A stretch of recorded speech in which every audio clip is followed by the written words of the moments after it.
ಬರ್ತದೆ, 8:15ಕ್ಕೆ ಬಸ್ ಬರ್ತದೆ. ನಾವು ಯಾರನ್ನ ಕೇಳೋದು ಸರ್?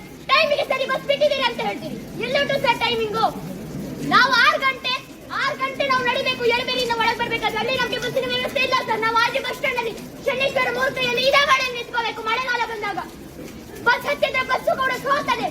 ಬಸ್ ಅಲ್ಲಿ ಕೊಡೆ ಹಾಕಿ ಕೂಡುದ? ಬಸ್ಸು ಕೂಡ ಸರಿ ಇಲ್ಲ ಸರ್. ಒಂದೇ ಬಸ್ ಇರುವುದು 8 ಗಂಟೆಗೆ ಒಂದು ಬಸ್ಸು, ಅದಾದ್ಮೇಲೆ ಇರುವುದು 9 ಕಾಲಿಗೆ, 9 ಗಂಟೆ 10 ಗಂಟೆಗೆ. ಅದು ಪ್ರೈವೇಟ್ ಕೂಡ, ಅದು ಪ್ರೈವೇಟ್. ಪಾಸ್ ಮಾಡಿಸಲು ಏನ್ ಮಾಡ್ಬೇಕು ನಾವು? ನಾನು ಹೆಣ್ಣು ಹೌದು, ನನಗೆ ಫ್ರೀ ಬಸ್ ಉಂಟು ಅಂತ ಹೇಳ್ಬೋದು ಸರ್ ನೀವು. ಆದ್ರೆ ನಾವು ಮೊದಲು ಪಿಯುಗೆ ಹೋಗ್ಬೇಕಾದ್ರೆ ನಾವು ಪಾಸ್ ಮಾಡಿ ಹೋಗಿದ್ದೇವೆ ಸರ್. ನಮಗೆ ಫ್ರೀ ಬಸ್ ಫೆಸಿಲಿಟಿ ಬೇಡವೇ ಬೇಡ. ಬೇಗ ಯಾರಿಗಾದ್ರೂ ಹೆಣ್ಮಕ್ಳು ಫ್ರೀ ಬಸ್ ಫೆಸಿಲಿಟಿ ಬೇಕಾ? ಬೇಡ ಬೇಡ ಬೇಡ ಸರ್. ನಾವು ಹೇಳ್ತೇವೆ ನಮ್ಗೆ ಬೇಡ.